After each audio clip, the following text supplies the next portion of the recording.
Welcome back from your coffee break. I hope you're all having fun. I know that I am. I now want to invite my good friend, the smart Dr. Ephraim Chalamish. He's a law and business professor at New York University, and he will introduce our first panel, How to Keep Israel's Economy Growing. Professor Chalamish, please.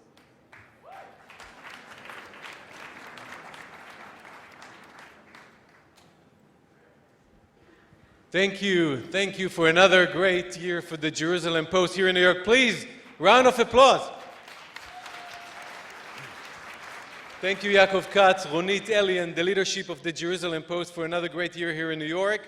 And I think for all the fathers here in the room and around the world watching us, have a wonderful Father's Day. Please have a wonderful round of applause. So I would like to introduce you to some of the best leaders of the Israeli economy or the U.S.-Israeli economic story. So we're going to start with Yoram Elgarbali, who represents El Al here in North America. Please.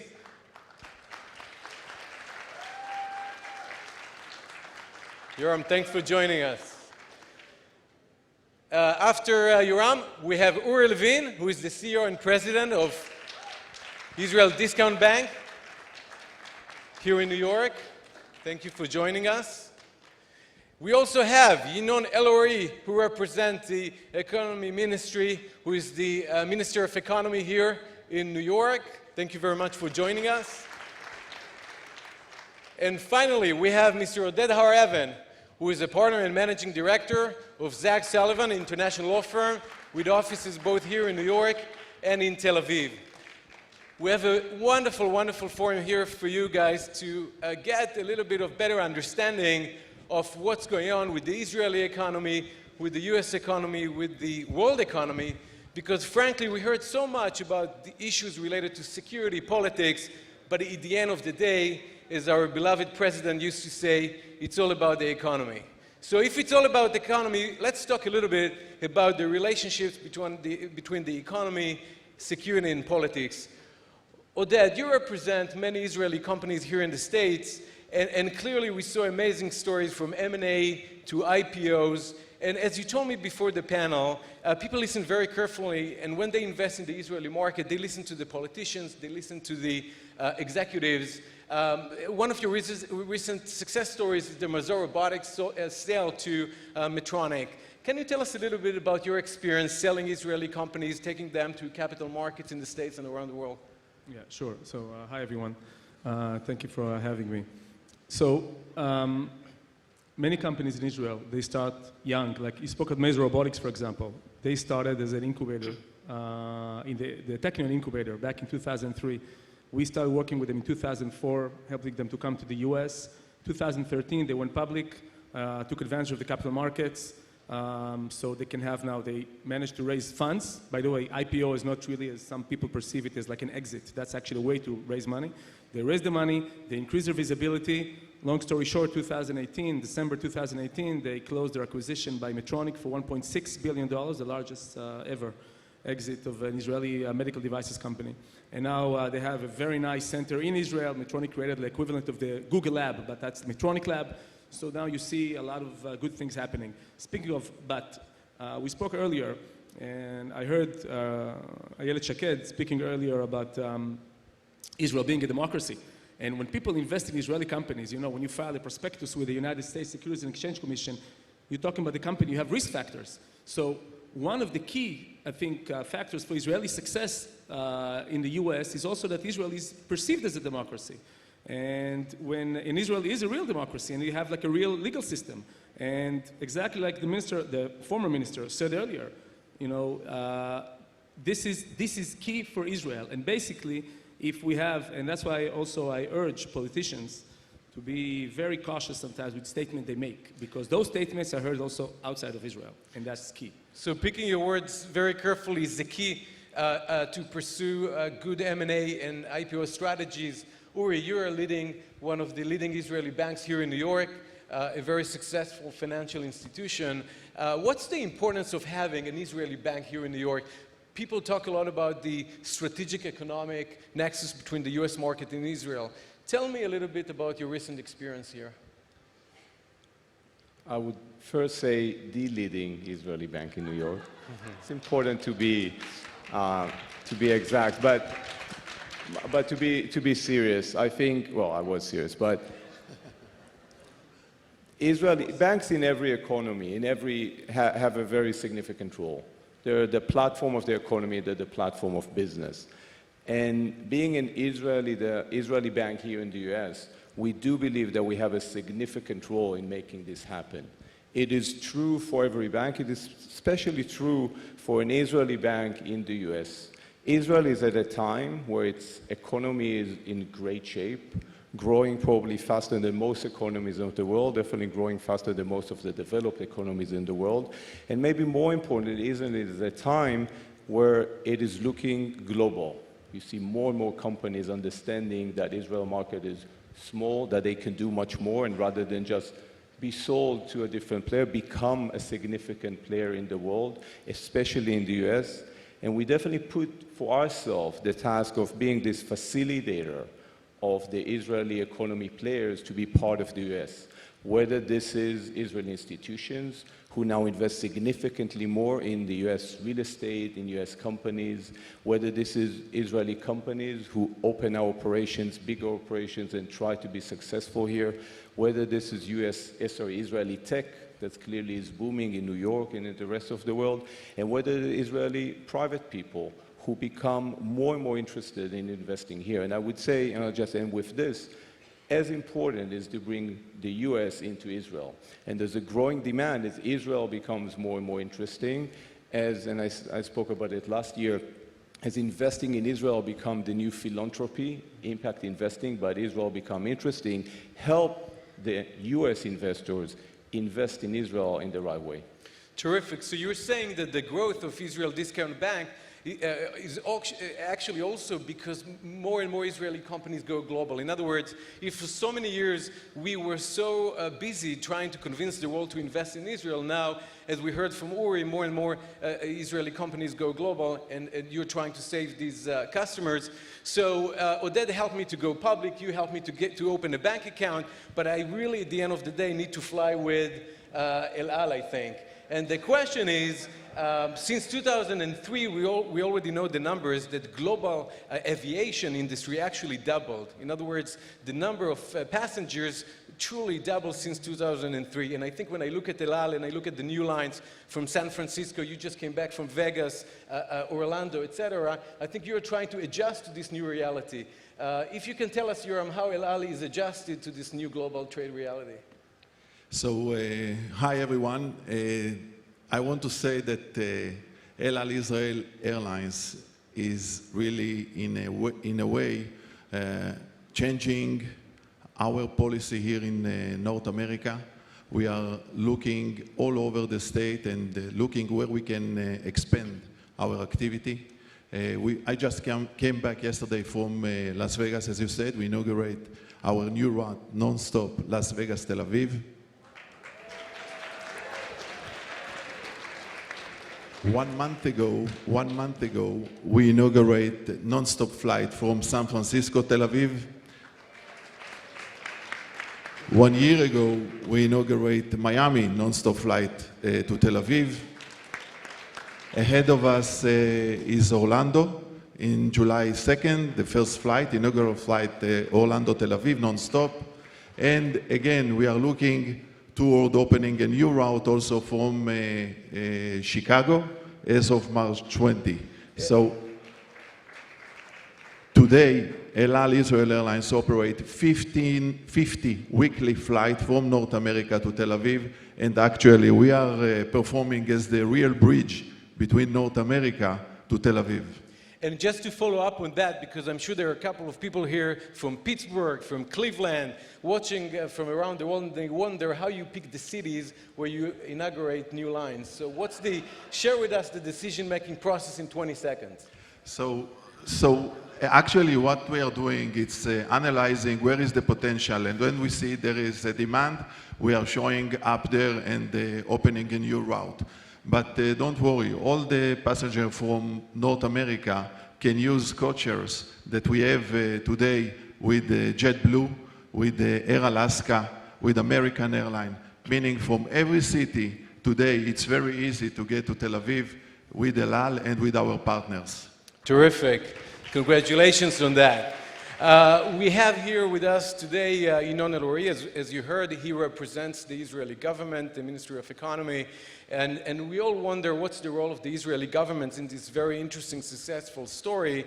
And I think we all understand that there are certain features or new products that you try to offer to help the private sector to be a little bit more successful. Can you share with us a couple of examples? Sure, good afternoon. Well, you know, this is a relatively unstable economic period, if I may say, and clearly the business people need to look around and to see where it's going to be more competitive for them due to different changes. And I guess that today people need to be much more faster than they used to be beforehand, as things change every day, actually. Now, as for the Israeli government, what we try to do is to help the companies, and I think all my partners here to the panel mentioned the fact that the economic and commercial activity between the US and Israel increased significantly in recent years. Don't forget it, that Israeli companies in general, as we like to think about ourselves as big, but we have 8.5 million customers, so most of the companies need to work globally. And when you work globally, especially when the competition is increasing, people need to work and to consider whether they should have kind of subsidiary here or there.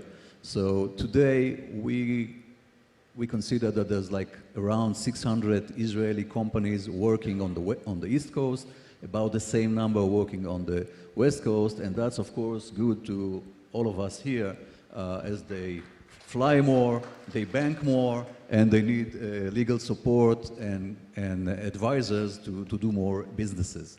In the umbrella of the government, the Israeli government, we continue to support the companies in identifying where the business opportunities are.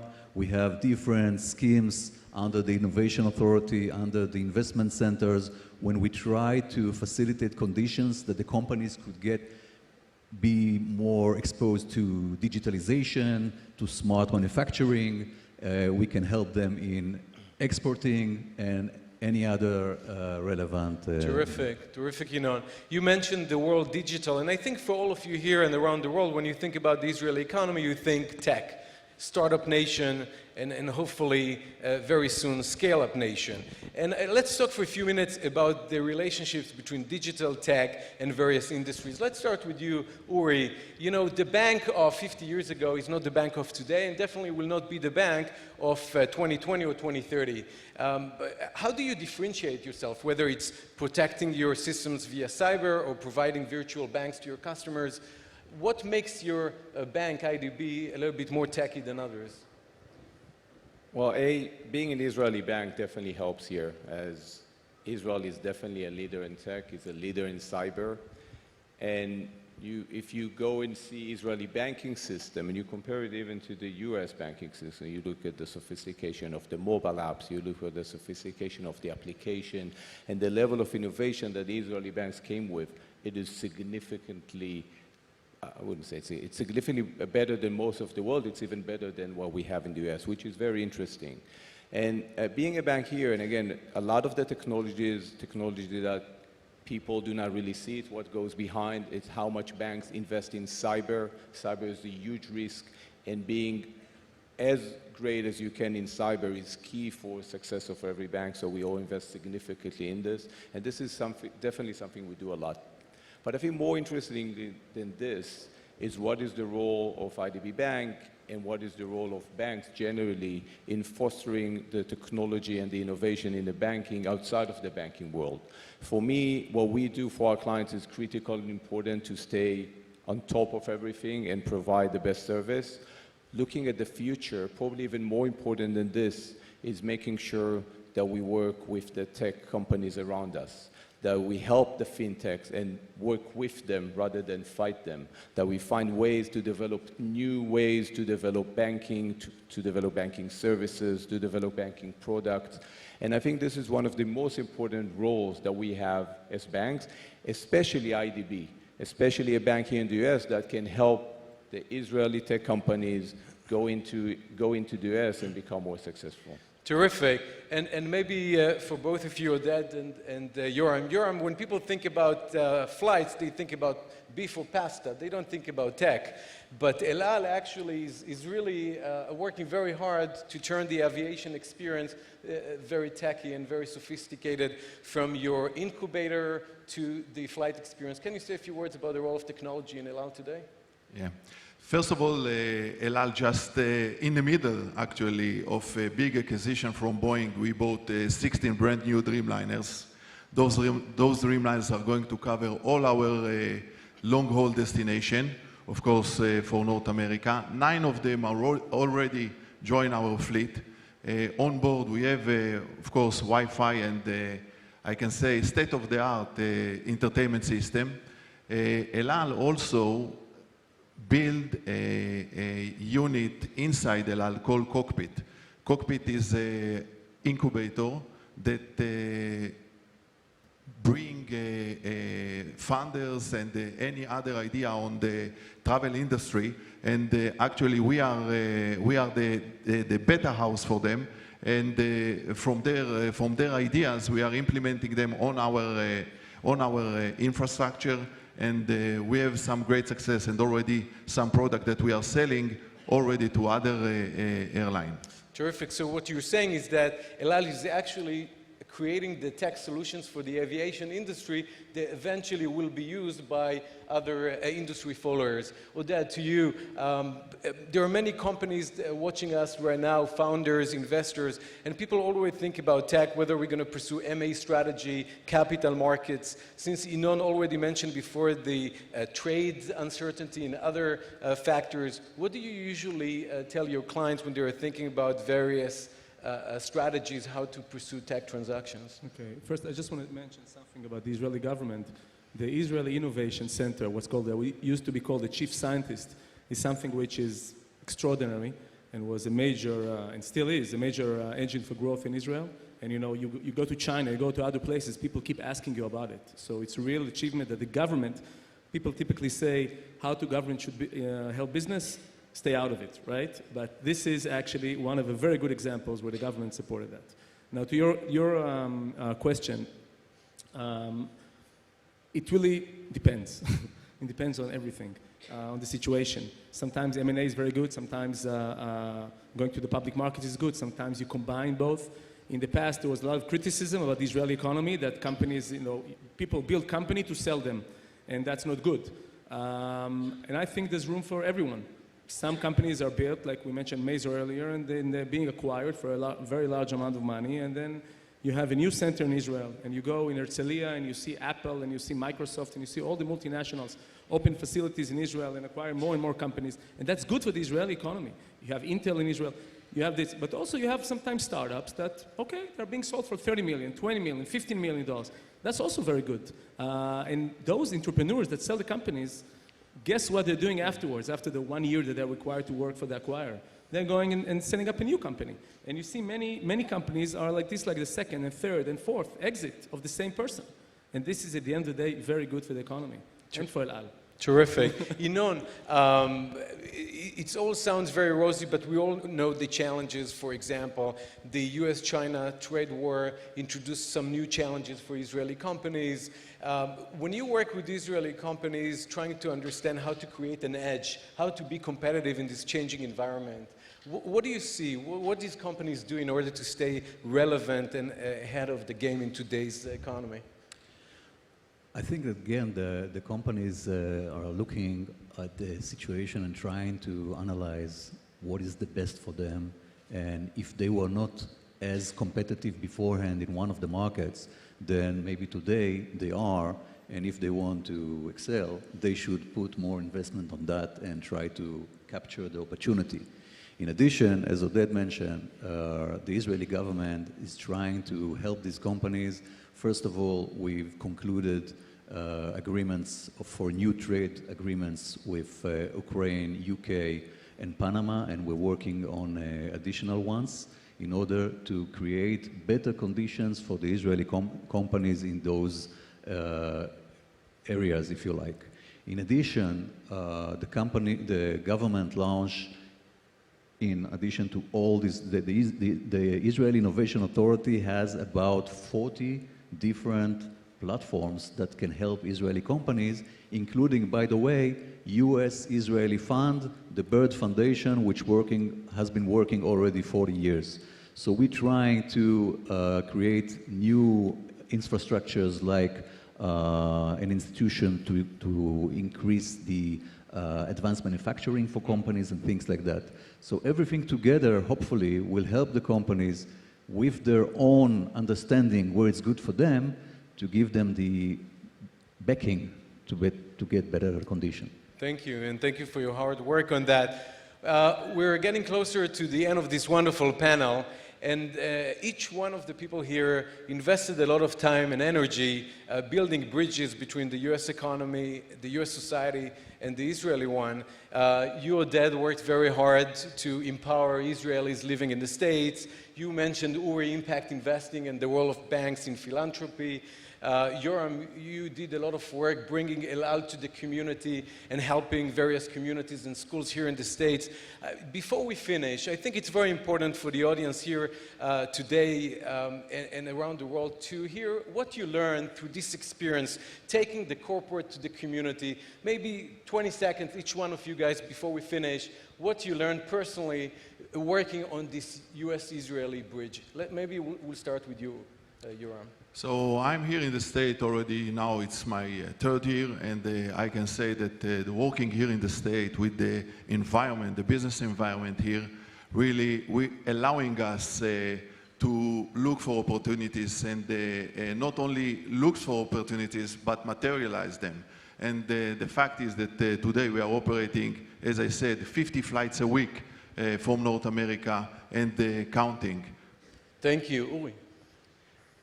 IDB is celebrating 70 years of operations in the US this year, and it's 70 years of the bank has excelled in building trust-based personal relationship with great clients.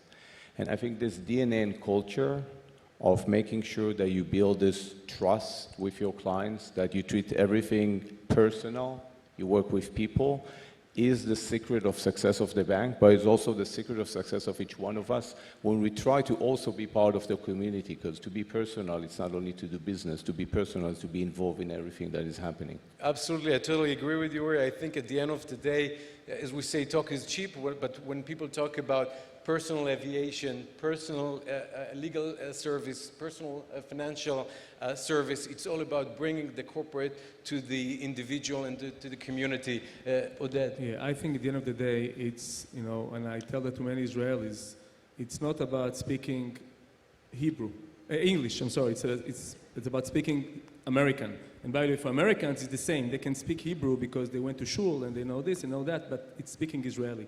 And it's two very different cultures, and both of them have a lot to offer, but you need people that can help you communicate. And I think if you're looking for what all of us are doing here, basically that's what we do, right? We help to communicate and build the bridges because sometimes we had that movie Lost in Translation. It can even happen between English and Hebrew. Terrific. So you need those people.